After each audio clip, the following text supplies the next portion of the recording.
And then let's start. Um, so hello everyone. Thank you so much for joining very early. We're so happy to have you here. And if you don't know me, it's fine. My name is Oluwaseun Adekugbe, and I'm Youth for Nature Managing Director. But I welcome you all to this celebration because today we are celebrating youth power, resilience, passion, commitment.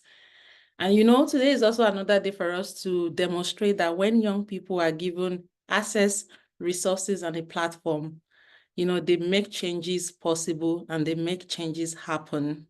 So, and if you're joining us today or if you're already here, you should be proud of yourself because you are either one of our internal team member, a supporter, a friend, a partner, a beneficiary, or a funder who has been involved in Youth for Nature work that we've been doing all over these years or right now.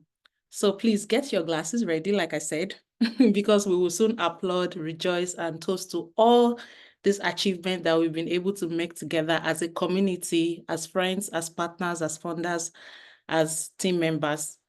So, but for now, let me invite Emily, our storytelling director, to kick us off. You're welcome, Emily. Hi all. Hope everyone can hear me and welcome to our meeting. You're all welcome to please use the chat to introduce yourselves. You can say your name and also say the organization you're coming from as well. So we all get to know a bit from each other, but it's really nice to see such a variety of people here. So to start our meeting, we're gonna have a small icebreaker to learn more about each other and how we came up to be wife friends. So the first question is where do you normally live? Where are you from? Whichever makes more sense for you. Um, so you can, if you are able to, you can use the annotate function in Zoom. So if you go to the top of your screen, you will be able to see like a function called in the view options. This one that is called annotate. So on top of your screen, view options, and this one called annotate. So you can use the annotate function to like share and to add like a symbol or like a circle or a dot to wherever you are from or wherever you normally live in the world. Particularly, you can point your country. That's good. But if the country is difficult, then you can just try to settle for like the region you are from. Um, for those of you who cannot, if you cannot use the annotate function in your um, computer or laptop, you can always share on the chat where you are calling in from as well. So yeah, you have like a few minutes to doing this. So please just add in where you are coming in from using the annotate function. And if you cannot, just put it on the chat and we will still see it from there. It's good. I'm seeing annotations already, which is really good.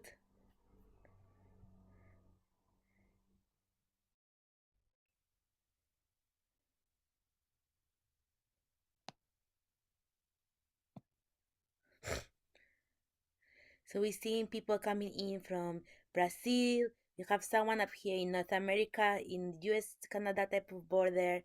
Uh, we have someone here in the heart of Europe. We have some people coming in here in East Africa as well. That's nice. Then we have some really huge lines here for Asia. Maybe someone who lives across all of these places. So yes, is having difficulties, with like annotation, which can be a bit tricky to be honest. Um, for myself, I normally live in the UK, so I made this really weird circle. Doesn't really look like a circle, so yeah. But it's really nice to see such a diversity. Someone has put Antarctica. If so, wow. Um, so yeah, just a few seconds to people to keep adding things. I feel like we're covering many of the continents now: the Americas, Africa, Europe, um, Asia as well. So yeah, that's really nice. And Antarctica, I'm not sure. Yeah, perfect. So thanks all of you so much for sharing. We will just make sure to like save this um as a screenshot so we can see the diversity we have been having from people from so many different places coming into like our meeting. Um, so now let's move on to the next question and also let's clear the screen. If people clear the screen, if my colleagues in the meeting can help to clear the screen as well. Can you guys hear me?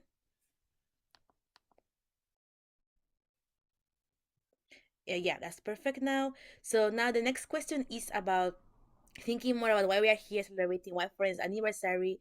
And this is actually thinking about if White Foreign was a turtle, right? In which step of his life do you think White Foreign is in right now? So here you have a little graphic that shows the simple life cycle of a turtle from going from an egg to a full adult. So my question is all of you, and this may be subjective, but I really would like to hear, and again, using the annotate function, you can try to put either a little star or a heart or like circle. Which stage do you think White Foreign is in right now? Um, so if White Foreign was a turtle, which type of like in which stage of White Foreign's life do you think we are in right now as an organization? So just use the annotate function to like circle. For those of you who cannot use the annotate function, you are welcome to yes name the stage on the chat. So yeah, I'm gonna give you a few minutes to do that. Um, I will also do it myself.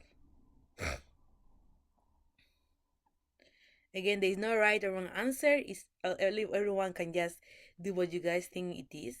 It would be nice to see what everyone thinks about how Wi-Fi is evolving and where we are at right now.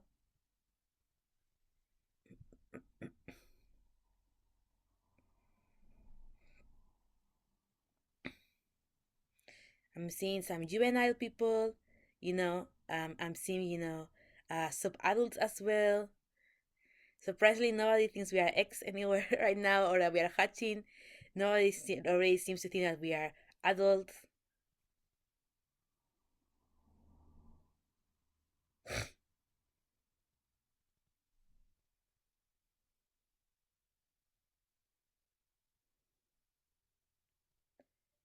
More anyone to see? Let me check the chat to see if people are writing on the chat. Juvenile, we're hearing for Raisa. Again, those of you who cannot, please use the chat um, to share. Juvenile as well. So I think everyone is thinking that we are here in this juvenile sub adult area, which is really interesting.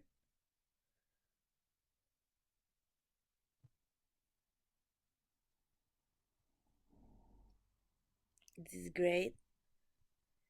Um, Nice. So I think this is really cool. I feel like this seems to be an understanding, and we are all like really like in our teenage or like young adult type of phase, which maybe suits you for nature. Maybe should stay in this phase forever, so we can stay true to our name as youth. But it seems like we all are in agreement that we are in this sub-adult, juvenile space, which makes sense. So we might want to stay here, right, instead of growing, because that makes us true to our mission.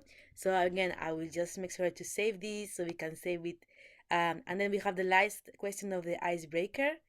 Um, Next slide, please.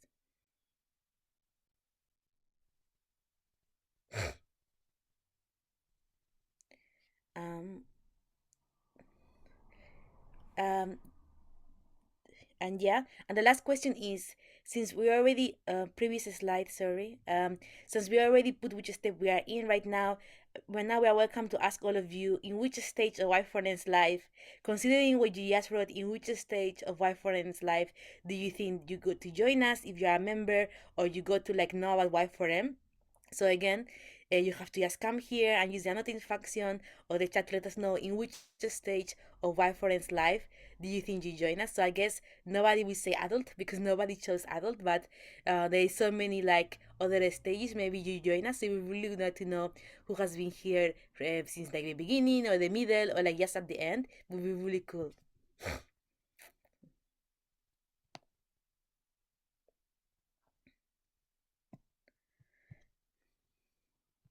So nice to see that variety. It kind of feels like the journey we have all been coming in. I think I've been in I since I for me since the X, but it's because I was here since my friend really started at the beginning before we even launched. So I think I'm really like one of the old members to veterans in Y4M.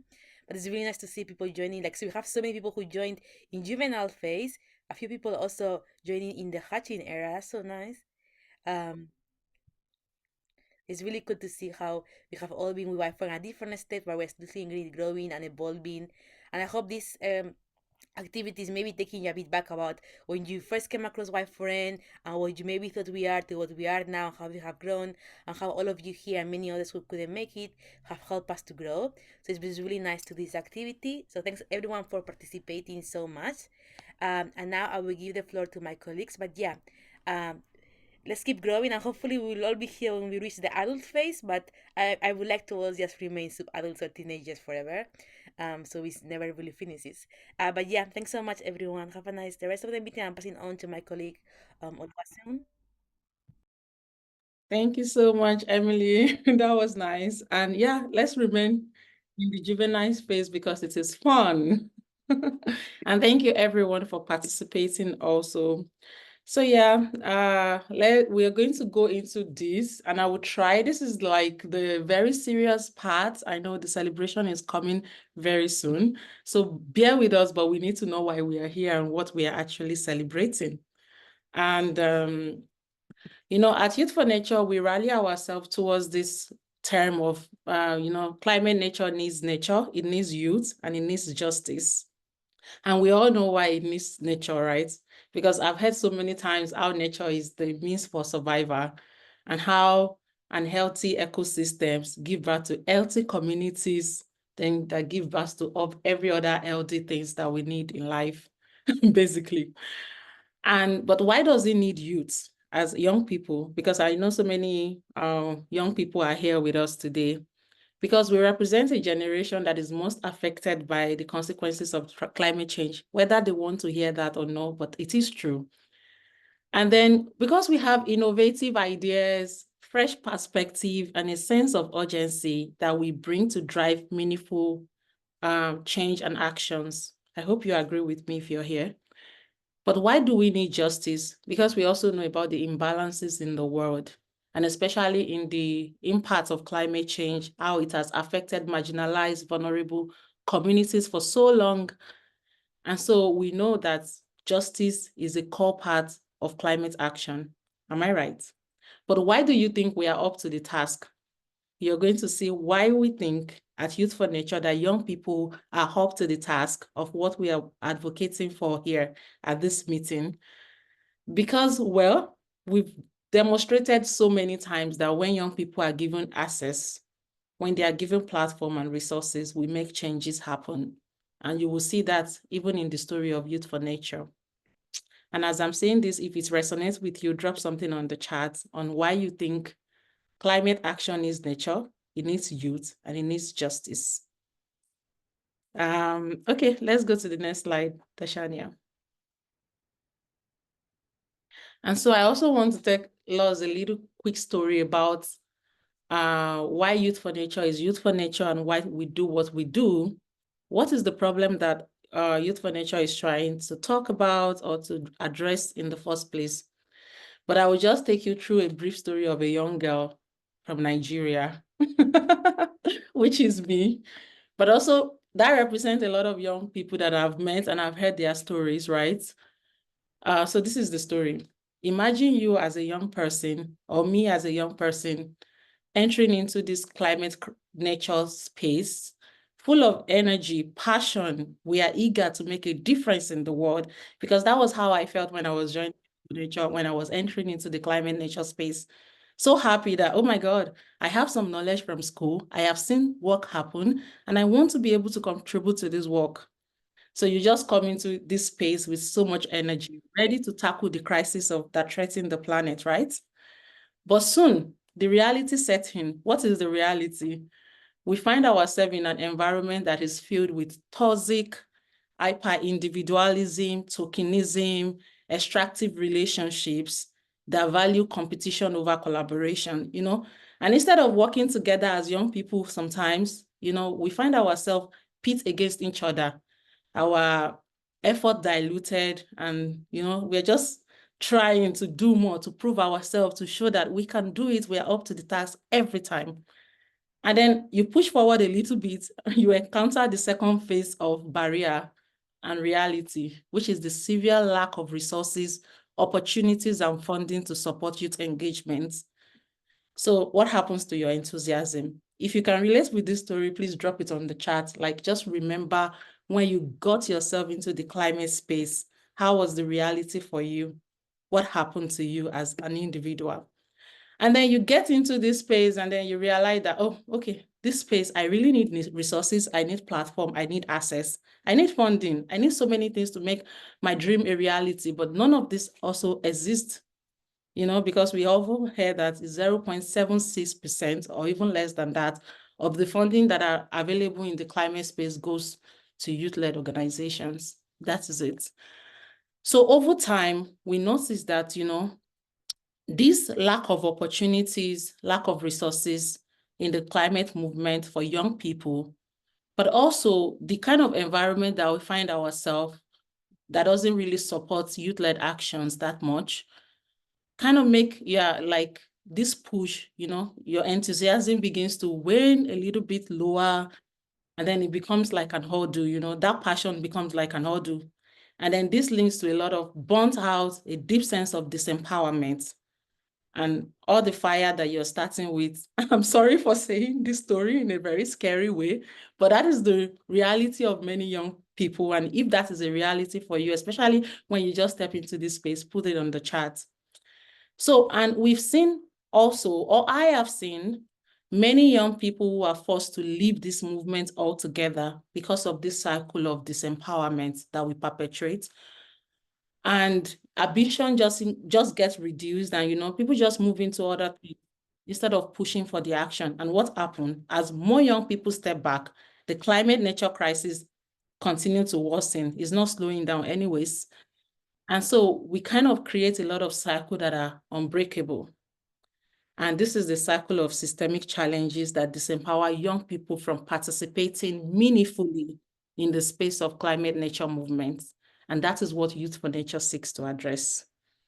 And how do we address this cycle? I will show you in the next slide.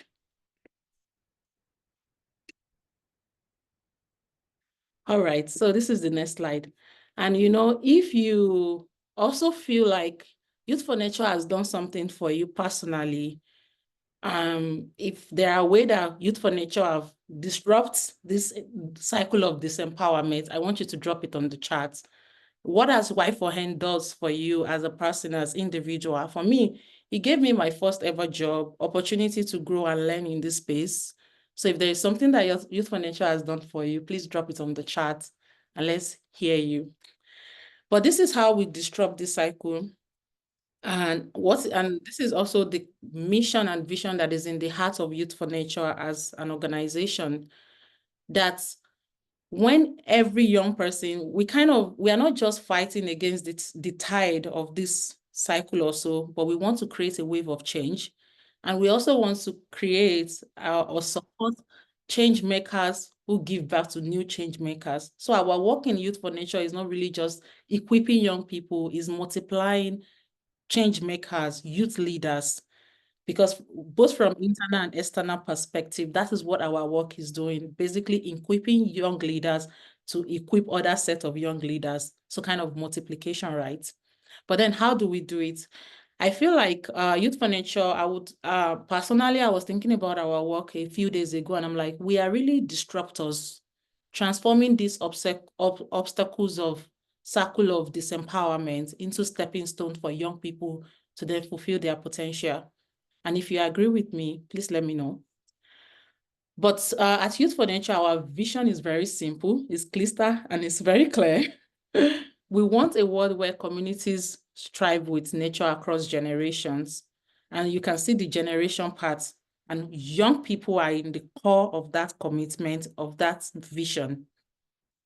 How do we make that happen then? Imagine a group of young people who are also very passionate, maybe myself, Rachel, Emily, Aisa, Samuel. We are very passionate about actions, but then we find ourselves in the cycle that I just mentioned earlier. And then we're like, oh, how do we take it off from here? There's so many barriers to push through.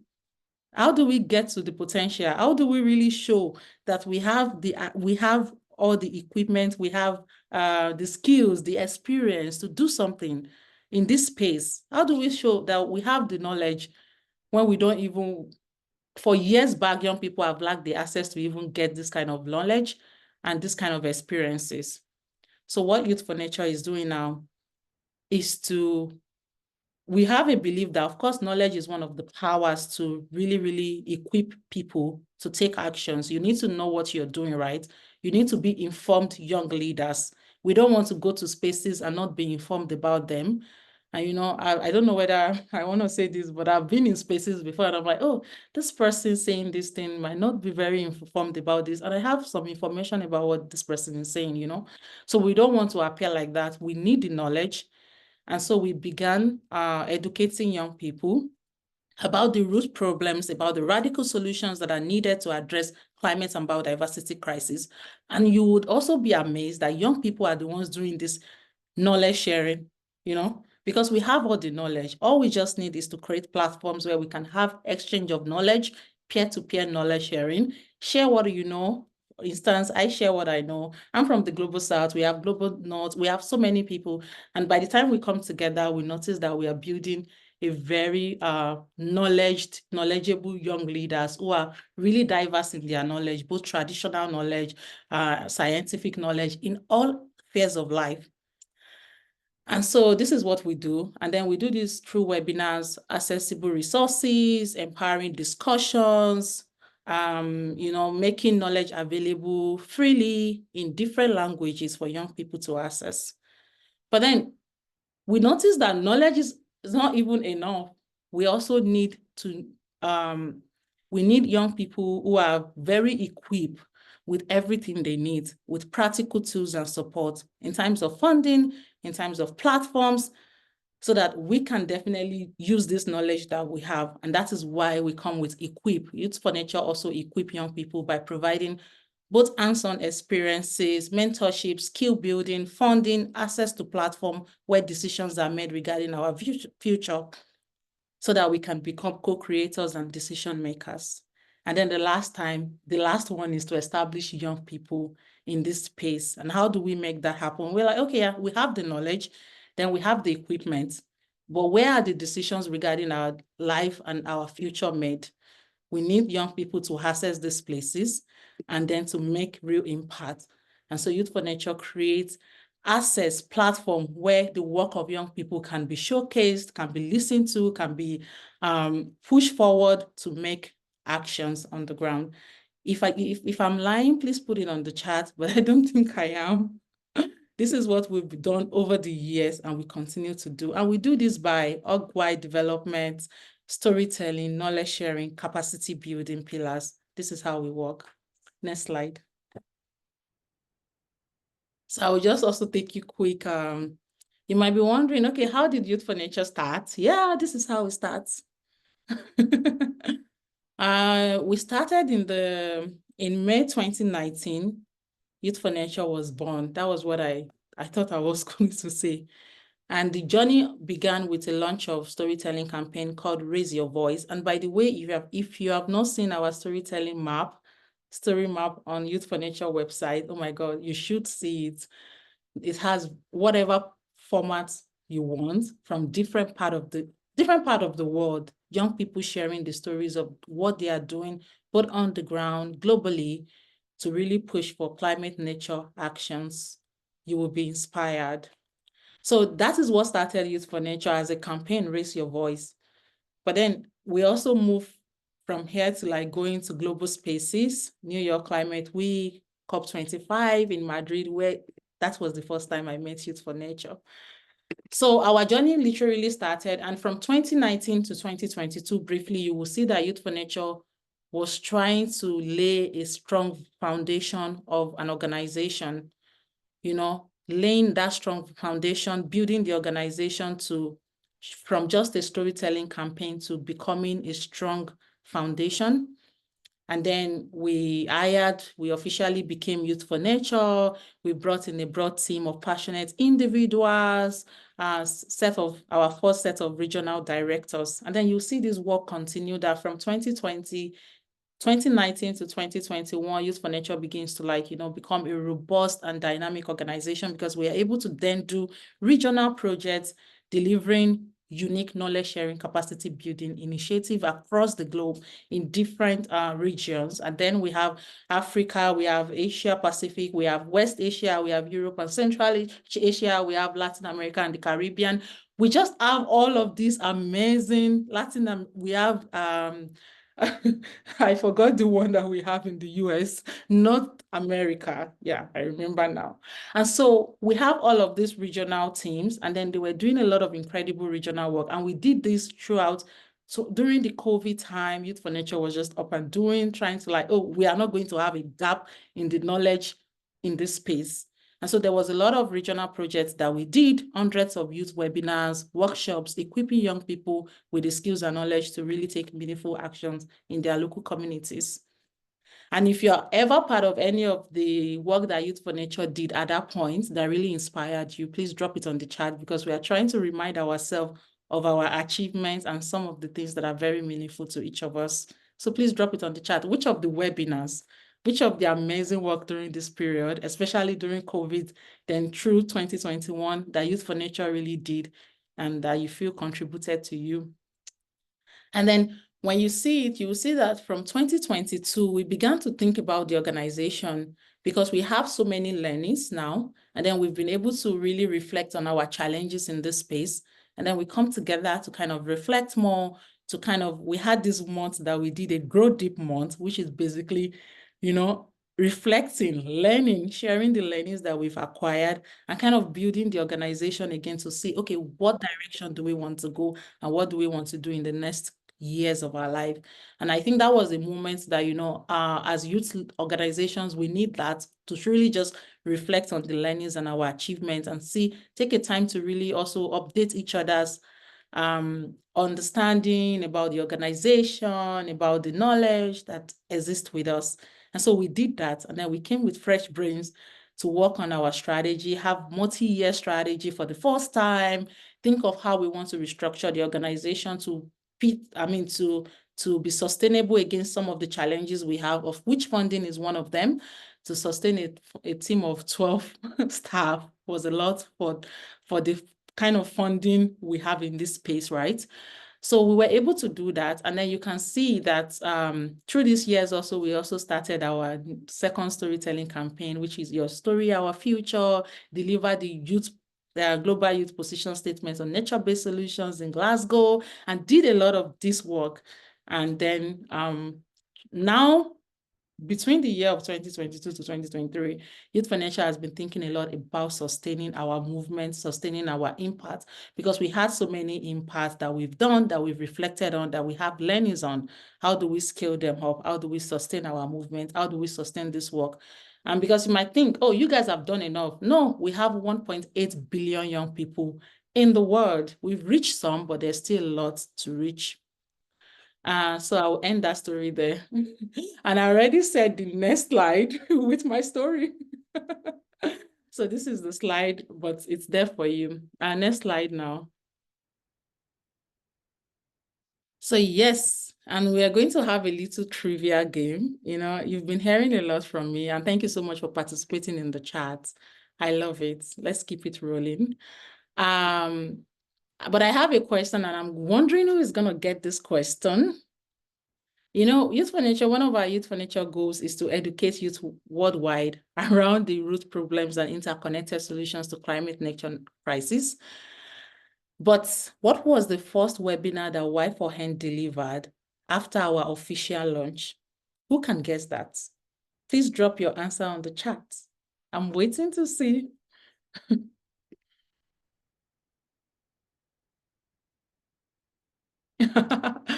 Okay, I see somewhere says youth climate advocacy and the call for nature-based solution. I could definitely see the reason why there's a lot of B's in this answer.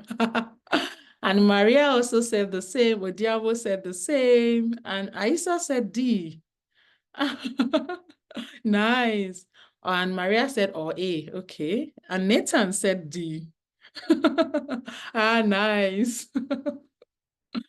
Okay, is that all? Do we have anyone else who wants to drop their answer before I reveal the answer to you? And let's see if we have a winner. Joshua says, hey, okay. Okay, I think that's all. That's for everyone. Nathan, I can understand why you picked D. Okay, so the answer to this question is it's A. Who is the winner? Who are the winner? Okay, we have Maria and then we have Aita. Everybody, yeah, give them a round of applause. We have two winners. Okay. That is nice. But I could definitely see the reason why people said A because B, call for nature-based solutions. Okay, so yeah, the first webinar we did at Youth for Nature is promoting nature-based solutions to address climate challenges in Africa climate challenges. So yeah, thank you so much for participating. I want to hear something out loud though. Maria, why did you think it was hay? Quickly. Is it a guess? Yeah, it was a total guess. Okay, what about you, Aita? I think I just knew it, but I was trying to confuse myself with B when I knew it was A. Okay, Yeah. thank you. Those are the winners for this, but there's more trivia games. So try thinking now about Youth for Nature and thinking if you would get the next one. So let's go to the goal. So yeah, like I said before that, we want to be informed leaders in this space. That is one of the things, one of the attributes that makes young people, if you're one of the people that have been following, young people taking out this space, you know that we come with a lot of knowledge and information. We know what we are talking about because there's a lot of tons of work that is going underground, knowledge sharing among young youth leaders, among youth-led organization, doing research works. A lot of them are going into this discussion so we can approach spaces like that with a lot of knowledge. Also knowing that people are kind of judging us as young people. Oh, what do you know? Of course, we know a lot, and then we bring them to these spaces. And what has Y4Hen been able to do in these spaces? Under our goal to educate young people, we've done so many work. We have the first ever climate justice podcast in West Asia. It's called the Ajay podcast. If you have not listened to that podcast, you have to listen to it, showcasing the stories of young people from West Asia about climate justice.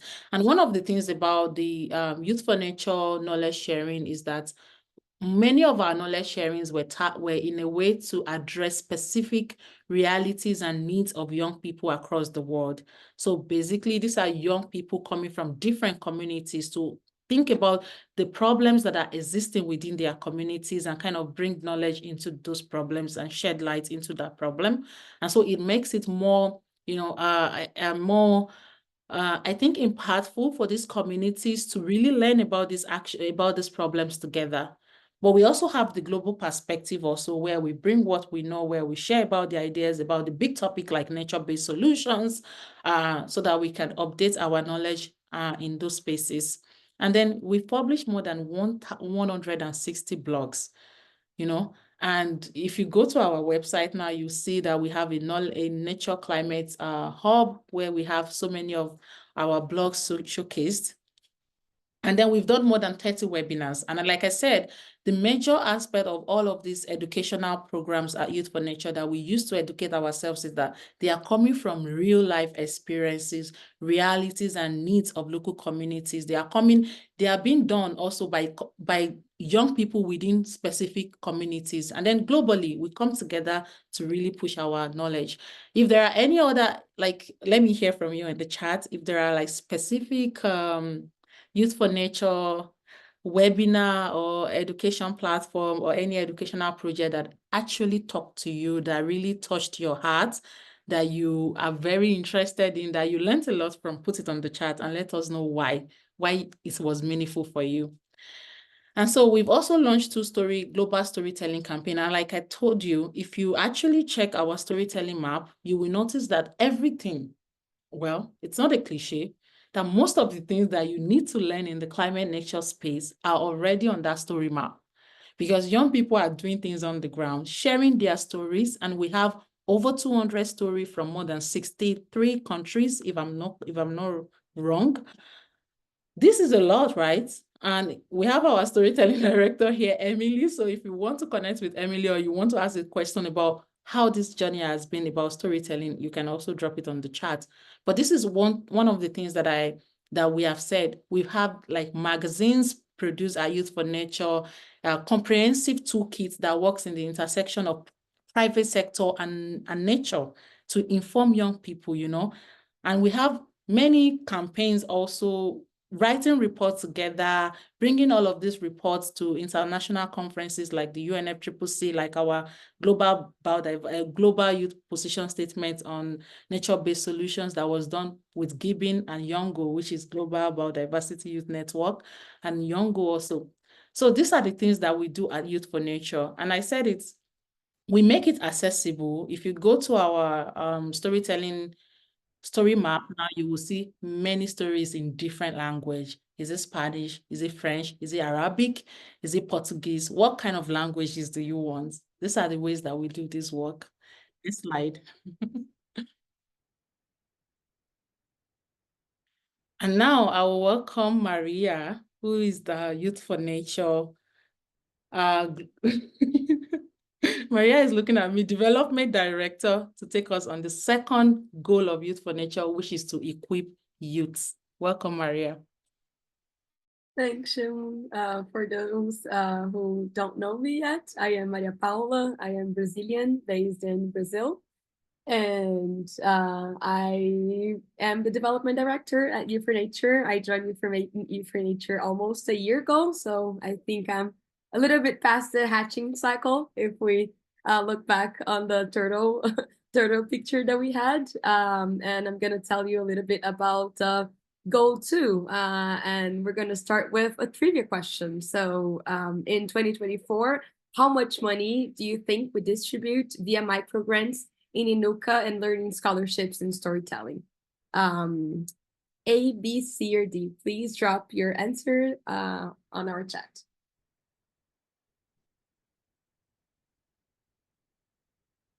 I see a letter D, D. This is only 2024.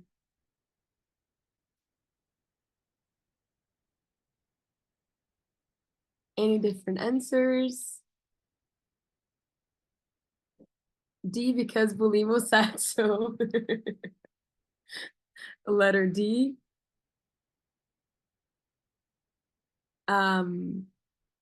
A, just to be different. Nice. I just realized I think this is supposed to say in 2023. I'm so sorry. So in 2023, actually, yeah, we're in the middle of 2024. So don't know. Well, letter C, A, D. We yeah, we can go to our answer, which is actually letter C. So in 2023, we distributed via microgrants over 50,000 US dollars. And this is directly related to our goal to equip youth to become equal and necessary change makers, experts, and decision makers that we know that we are, both locally in our communities and in the international space. Maybe we can go to the next slide and I can share a little bit on what activities are related to this goal. We have some very cool things that happened for this past years. So one of the first of them is that we organized 9 global youth delegations with over 50 youth going to international events, high-level international policy events. And I think that building youth capacity to meaningfully attend and participate in these international events and also like influence the narrative and outcomes of these events is directly related to the core of what we do. And I am one of these young people that had never thought that I would go to an international event as a young person. And like being able to participate in this space, I think it changed me so much, and I have learned so much for only like 1 year in being in Youth for Nature. Another cool things that we do is that we provide hundreds of speaking opportunities to youth at these international events, at webinars, at workshops. We also delivered in-person and virtual story crafting workshops, and we have workshops in more than like 7 countries. So we have Nigeria, Kenya, Uganda, Rwanda, Syria, Egypt, the UK, and we have also financially supported dozens of storytellers to develop their skills and to attend these events and to attend these story crafting and deliver these story crafting workshops. And I think this is very cool because delivering climate nature projects in this multi-scholar manner, so having them internationally, but also looking at on how we operate and the grassroots and local and regional level. I think this is very cool, and it shows that we not only are connecting like multilateral international decision making like outcomes, but we're also connecting them to grassroots action. So I think that this 5 years of Youth for Nature has proven to us that youth wants to connect to international action and decisions, and the best way to do this is through regional and national events and actions. So I think this is very cool. In 2023, we also launched our first on-ground project ever, and this is huge for us. So we launched Inuka, which is a Swahili word for rise up. And it is a for youth by youth restoration pilot program that wants to accelerate youth-led nature-based solutions projects across Kenya. So we are now working with other 3 young organizations and organizations that already had existing nature-based solutions projects and that were already like implementing on-the-ground impact. And we were able to do so much and learn so much from them and with them with Inuka. And then finally, we also established our Global Ambassador Support Fund, which is the question that we had on the last slide. So we have distributed over 50,000 US dollars to support our volunteer team members.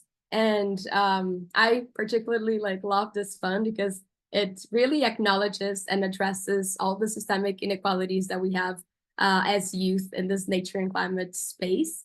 And it's a very flexible fund. It has like little to no red tape, and it meets our global ambassadors where they are, helping reduce accessibility barriers such as like internet connection, electricity costs. We also deliver honorariums for project delivery and content creation from our global ambassadors. And we also have a strain that is like caring for our community. And this is definitely related to a question that was in the chat, how we care for our community in this space where we feel a lot of pressure and we feel a lot of burnout and sometimes lack of hope. And I think the GA Support Fund is a very cool stream of our work that directly addresses this. So we definitely like value like holistic wellness and how we can support this community of young people doing radical work in the whole world.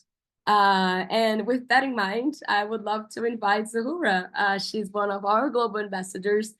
We work directly on the fundraising committee, and I'm so passionate about the work that she delivers. So Zuhu, the floor is yours.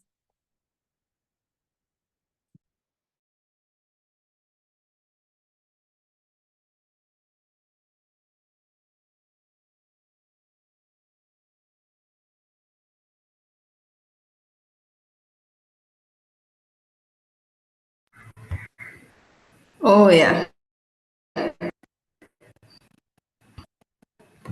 Sorry. I hope you can hear me very well. Yes, Zuhura, we can. Okay, so I want to talk about the She Shapes Nature, and this is actually a storytelling outreach project led by me under the full support of Youth for Nature, and was planted last year to focus on amplifying the voices and contribution of girls and women in nature and climate action, most especially on nature-based economy from land to sea through visual storytelling in Tanzania. And the event involved capturing stories from 10 African women and girls through photography and videos and then followed with a knowledge sharing event that connect 15 women and girls in nature-based economy arena, and collectively I can confidently say that it has empowered maximum of 25 girls and women in nature economy from land to sea. And the purpose of that storytelling project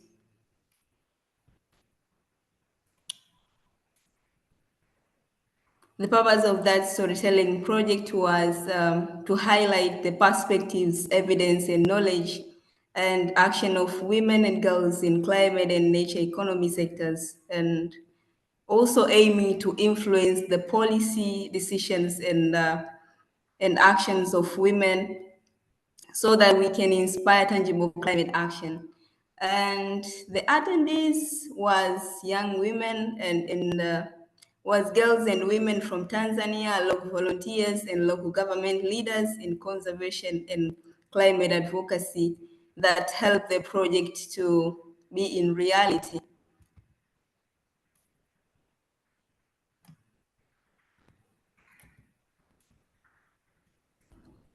And I can say the outcomes or the impact, participants left the event with enhanced storytelling skills, expanded networks, and deeper knowledge on nature and climate issues. And they gained practical skills, of course, in storytelling and knowledge on how to communicate their work with audiences, depending on the resources they have, as well as the insights into challenges and solutions in climate and nature nexus. And the story that I was collected was specifically focusing on nature-based economy, including Her Story for Change, that highlight girls and women who, regardless of their age, they actively engage in advocacy of climate and nature movements to ensure that we have a better place to live for us and for the future generation. But also I collect the stories from the women in seaweed farming that they shared their experiences in seaweed farming, emphasizing sustainable practices and economic empowerment through seaweed products. And of course, it was a win-win situation for women, community, and sustainable economic development. And then also the women in mangrove restoration, and the participants also shared their work in restoring mangrove ecosystem, highlight the social environmental benefit through protected mangroves. And the other one was the women in land farming that involved in land farming. They shared their innovative techniques for sustainable agriculture, focusing on soil health and crop diversity. And the last one was circular economy. The women shared their stories, included the initiatives like recycling waste into valuable products such as insect farming, where waste is transformed into black soldier fly larva. And about the reflection of those women is that one of the participants reflected that the event has empowered her to share her story and connect with other women who are really passionate about conservation. And she feel more confident and motivated to take action in her community. And of course, participants were looking for more knowledge and resources to scale up the nature-based project. And for me, I can say that leading this event profoundly impacted in so many ways, including enhancing my leadership skills and deepening my commitment to empowering girls and women in environmental sector. And I noted that the project has shown me the power of storytelling in drawing change and has strengthened my resolve to continue advocating for women's role in nature-based economy and also nature climate action. And I'm looking forward for the bigger support to scaling up She Shapes Nature this year and beyond to empower Tanzanian coastal communities, especially women, through sustainable seaweed practices by addressing also the challenges mentioned in the women's stories, most especially on the case of knowledge and resources, and also innovative approaches to women in ocean farming to boosting livelihoods while conserving the precious marine ecosystem and scaling the impacts in nature-based economy sector. And yeah, I can say the impact as well, since the event, 2 participants have already initiated their own startup. The one has initiated the insect farm that recycle waste into black soldier fly larvae, and the other one has initiated a value-added seaweed farming enterprises that producing high-quality seed products. Yeah, so that is actually inspire me to actually continue on the work that I have already initiated. Thank you so very much. To you, Maria. Wow. Amazing. Thank you so much. Maria, do you want to say something? Is that fine? No, okay. Oh, wow. Thank you so much, Zuhura. Woo! Let's celebrate, guys. This is such an amazing work done by Zuhura, who is one of Youth for Nature Global Ambassador. And you've heard Zuhura. Zuhura is also in the face of scaling up this work, because at Youth for Nature, we are unstoppable. You know, we go from impact to impact. So if you're really interested or motivated by what Zuhura has shared and the work that has been done under this She-Shape Nature, and you want to collaborate or partner, please just reach out to Youth for Nature or reach out to Zuhura. And we are still in the process of, working this out. But thank you. That is such a great, you can see how Youth for Nature is doing what we are saying. So we were not just talking, we were actually working. And let's go to the next slide. You're still going to see more. Yeah, let's go. And then I have another trivia here. And I think this is the time for people to buckle up so that we can see if we have other winners.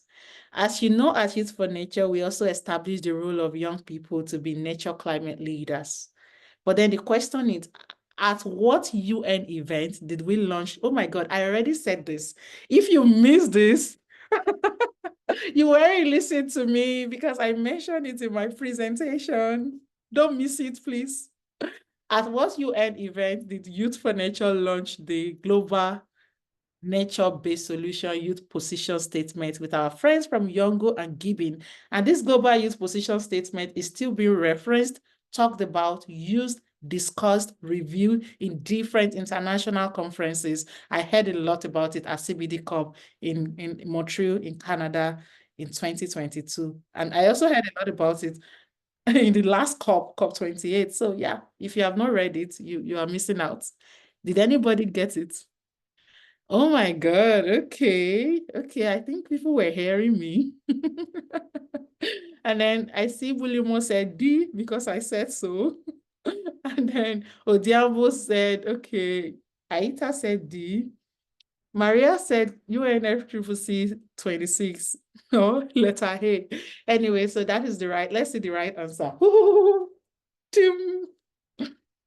Yes. Thank you so much, everyone, for not failing him. And I think Aisa was also saying, Aisa moderated the panel for the launch. So so anyway, this is really beautiful. Thank you so much. Yes, it was launched at the UNFCCC COP26 in Glasgow at the Nature Zone. It was like also an hybrid. We had people, Youth for Nature members joining from online, Julia contributing. We have people on the ground also sharing and launching this work. And this work is still very relevant. If you have not read it, I think you should read the NBS Youth Position Statement on nature-based solutions, because all of the challenges and the issues that are highlighted by young people on nature-based solution is what we are seeing happening. And this work was done in 2021. So you can see we are also visionaries and we see into the future. Next slide. So I'm going to talk about Goal 3 and also keeping ahead of time now because we don't have a lot of time. So what is the Goal 3 of Youth for Nature? Is to establish the role of youth as nature climate leaders. We have said it that we are not just stopping by educating ourselves, getting ourselves involved or like equipping ourselves and getting the platform and access, but we also want to be co-creator, co-decision maker, co-action makers when it comes to climate nature. And so what we do is to take ambition, mobilize young people from different communities to take ambition action for climate and nature so that we can tackle these issues together. And then we can move towards the sustainable futures that we all are envisioning.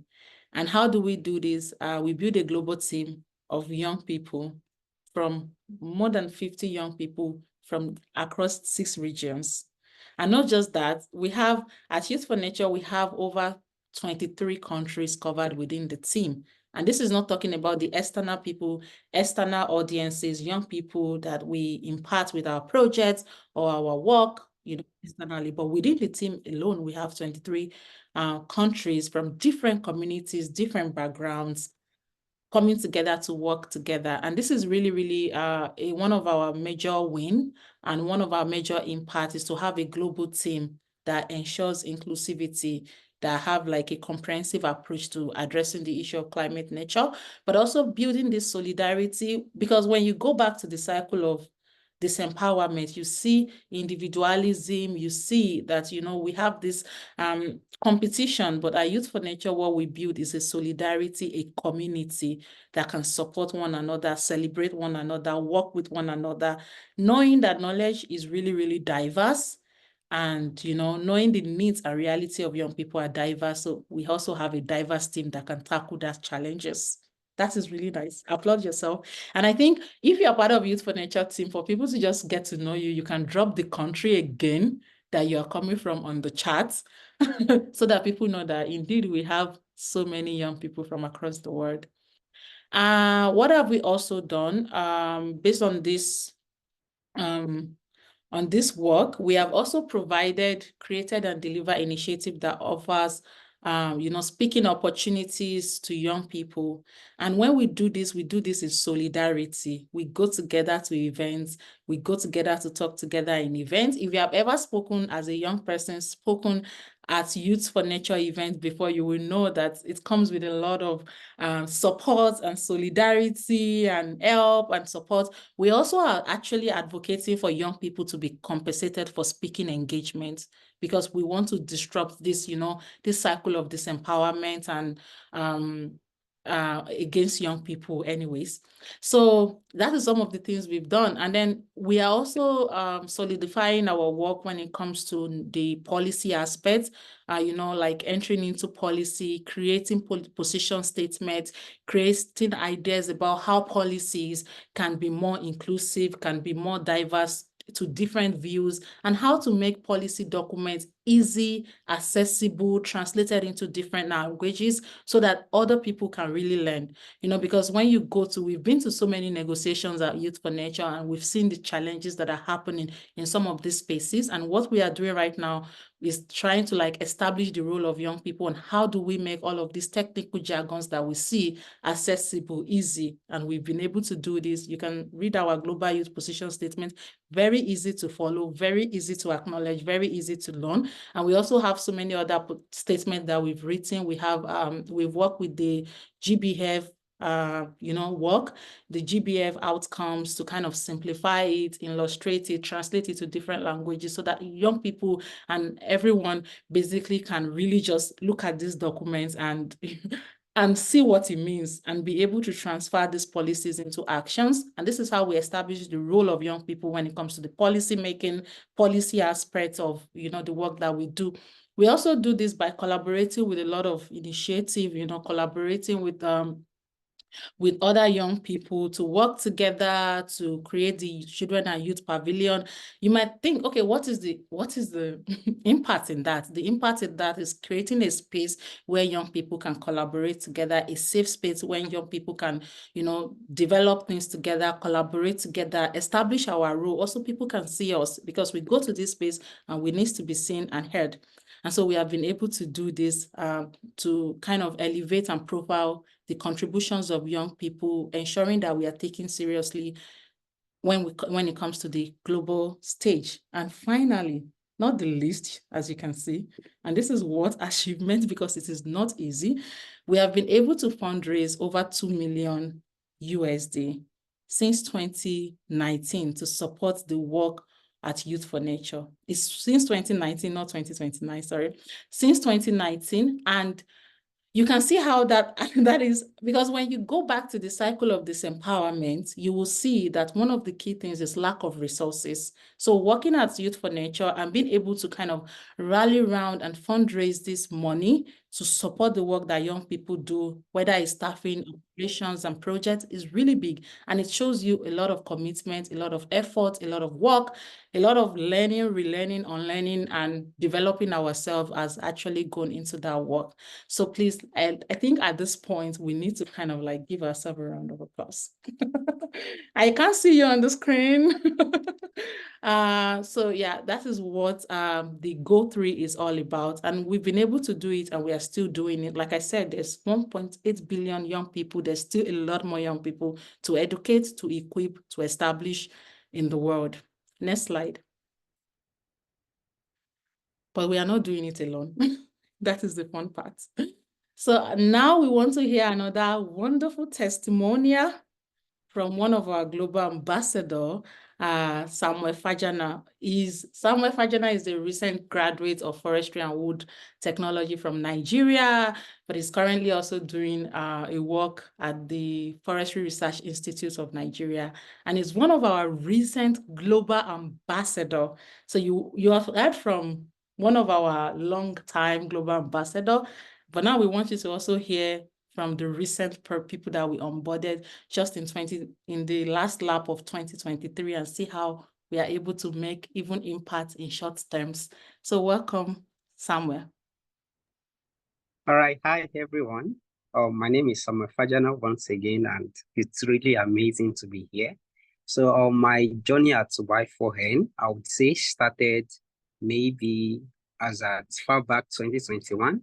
I've been, a youth climate leader here in Nigeria, and I've been looking out for opportunities to join a global platform where, I can learn, build capacities, and participate. And then through IFSA network, I found out about some partners or some, networks they partner with, and I've been making background research on all of these organizations to see how I can fit into their spaces. And then Youth for Nature caught my attention because checking the website, seeing the amazing work the team is doing, especially empowering young people like myself, I was interested in joining, the team. And then I remembered I sent emails making inquiries how I could join. And luckily for me, in 2022, while I was, thinking about life after school, I was at the verge of graduating then. And then I was looking at what to do after school, how to keep engaging in the climate nature spaces. I found the open call to become a global ambassador with Youth for Nature. And I decided to apply, and luckily for me, I got selected. And how has the work at Youth for Nature impacted me? I would say Youth for Nature has contributed so much to my growth in the aspect of being a climate change leader locally here in Nigeria.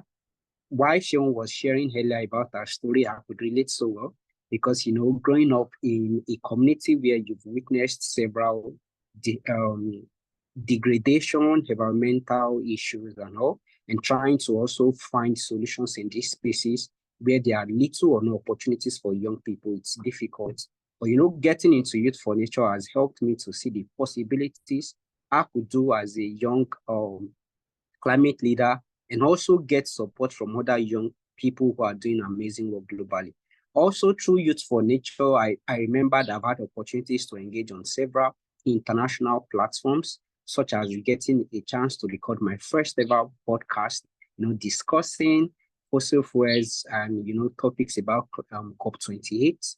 And also, I also had the opportunity to write my first blog post, which, gave me a lot of confidence to keep on building my storytelling skills and, sharing nature-based solutions that I'm doing here locally, as well as engaging on other projects like writing the mail reports for COP28 also. Engaging in all of these works has helped me to develop professional skills and also build confidence in engaging in these spaces.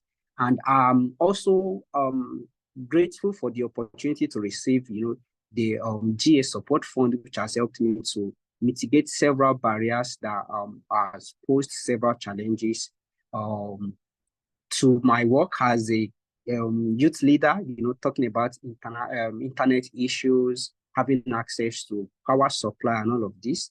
Through this GA support, it has helped me to mitigate this impact, as well as keep engaging in the climate nature spaces.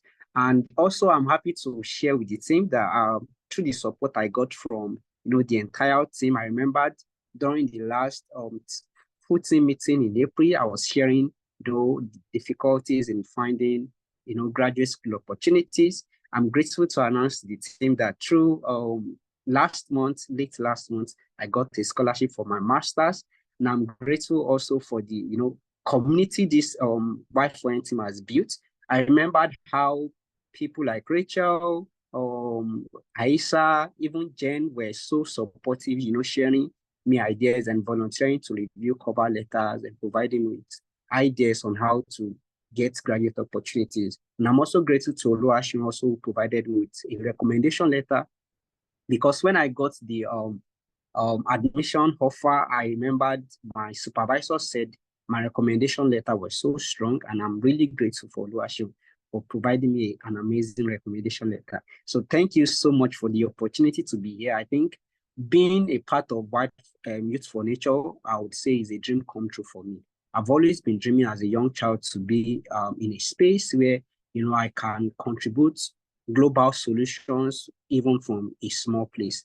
And I would say Youth for Nature has given me that platform to do big things from a small place like Nigeria. Thank you so much, and I'm looking forward to keep engaging in these spaces and doing amazing work through the opportunity Youth for Nature has granted me. Thank you, guys. Bye. Wow, congratulations, Samuel. Wow, congratulations, Samuel. And I was just typing that, oh my, who is cutting onions here? Yeah, I am also cutting the onions. And I was also typing that, okay, the school is so lucky to have you. They have an amazing, like I said, Samuel is one of the new global ambassadors to the team, and you can see how Youth for Nature is able to contribute something meaningful to the life of this young person, even at such a short time. And then from Zuhura, you also see how Youth for Nature has been able to contribute something meaningful to the life of these beautiful and amazing young leaders who are doing things in their communities, So imagine if Youth for Nature never existed, and imagine if we are not doing the work that we do. I'm not saying maybe some, they would get what they need somewhere else. We are also happy that we are part of the team that is making this happen. And if you're here, like I said, you're also part of the people that are contributing to Youth for Nature because you got the invitation, because you are part of this amazing and credible network that we have that supports young people to bring their dream to reality. And I was so inspired to hear this testimony. And I'm like, if that is the only thing we did in this meeting, then we've done an amazing job. So thank you so much for both of you for sharing such an amazing and inspirational story about Youth for Nature. Let's go to the next slide. And now it's time for Maria to come up and talk to us about the partners, funders, and friends of Youth for Nature. You're welcome, Maria. Thanks, Shaun. Well, we could not have achieved everything that we did in this past 5 years without the support of all of you, our partners, funders, and friends. We are especially grateful for all of you of understanding and supporting the value of youth-led work for both nature and climate. And as you can see from all those amazing stories, the support has enabled us not to just deliver projects that have on-ground impact, but also to support the growth and the development of ourselves as an organization and as young leaders. So we deeply appreciate all of you that are here with us. And I think that hearing everything that was shared, we can say that we have proved that when we support youth, we can deliver radical work for climate and nature. And in this spirit, I would love to propose a toast. So if you have a glass of water or tea or coffee, I have here my Youth for Nature flask, yeah, bottle of water that I got from a trivia that I participated. So I invite you to raise the glass to our dream team who makes all of this magic happen, and to all of this 5 years of amazing and radical work. So thank you, all of you.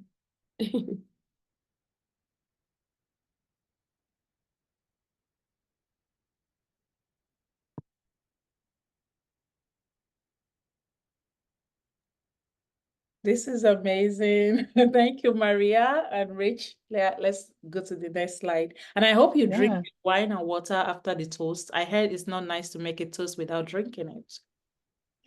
Yeah, I've heard it's bad luck, so we need the luck. Make sure you drink after your toast. Yeah. Um, okay, so we talked a lot about what we've done so far. We made a lot of things happen in 5 years. And again, that's because of such a beautiful team we have here at YFREN and community we have of support around us. And we hope that everyone's going to stick around while we look ahead to what's next. Like stick around during the whole what's next. YFREN has just published our next 2-year strategy. We just, which will take us from the beginning of 2024 through to the end of 2025. And this strategy is not straying so far from what we've been up to for the last couple of years. And is really just doubling down on the good things we're already doing. And the strategy is really focused on sustaining the impact that we've been so focused on. Through 4 of our 4 goals, which you can see here on the screen. And these are, we're going to be focused on sustaining the roots or the foundations of our organization. And that really is the people here, the people power that makes it all happen. We really believe in the importance of nurturing this team who delivers all the impact out there for everyone else. We also are going to be so focused on connecting our communities of youth and nurturing our wider collaborative network, or this intergenerational network. Again, this is communities are really what holds so much resilience in the changing work that we do and the challenging work that we do. And so making sure these networks and communities are strong and connected is so important. Of course, we're going to be focused on upskilling youth at the intersections of nature and climate. As we continue moving on from this 5-year mark, we still really see the value of working across these silos of climate and nature. And so we're making sure we focus on this as we move forward as well. And lastly, as has been mentioned a lot, we're really committed to mobilizing resources towards young people. So when we talk about resources, we're talking about finances, we're talking about platforms, and we're talking about partners. We're not here to gatekeep these resources. We want them going right towards young people, as many young people as we can. And so that's what we're doing. And how do we do all of this? Well, we continue to develop the skills of our team. We do our best to work in adaptive and flexible ways that hold space for like collaborative co-creation together with other young people, as well as the emergence and flexibility that we need in this kind of work. And we work hard to like make space to address the challenges and the risks of doing this work with care and intention. We don't need to be like perpetuating any systems of urgency. We are here to like take care of each other while we do all of this work.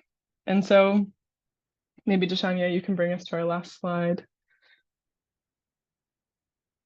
We really hope that you see yourself in one of these areas of work. We designed this strategy to kind of consider all the different people that we work with and ways that we're working right now. And so we invite you to keep connected over the next little bit, to reach out to us if you want to work on any of the projects that you've heard mentioned, or if you're particularly interested in any of the areas of the strategy here. And to let us know if you have questions about anything we've shared today. We definitely want to hear those questions if you have them. We'll take a couple questions right now, maybe, and then if you have more, we'll take those offline. But does anybody have any questions they want to share right now?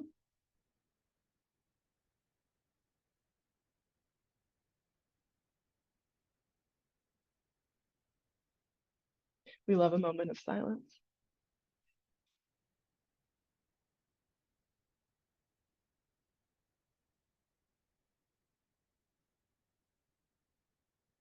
No questions out there. Seems we answered them all already. That's great.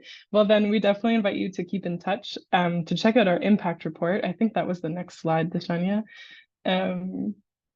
Yeah, because we have a lot going on, right? We're celebrating our 5-year anniversary. We also just released our 2023 annual impact report, so you can check that out as well. It's online. Share it with your friends if you want. Yeah, and keep in touch as we move into the next this next 2-year strategy, the next 5 years of Y4N. Yeah, this is the team that makes the dream happen, and so we couldn't do this without all of you. So let's keep connected. And I'm being prompted to ask if anyone has any reflections they'd like to share more generally. I know I asked for questions, but maybe you have a statement. And so if you'd like to share anything, this is your chance. Sam says, I love this team. That's how I feel, Sam.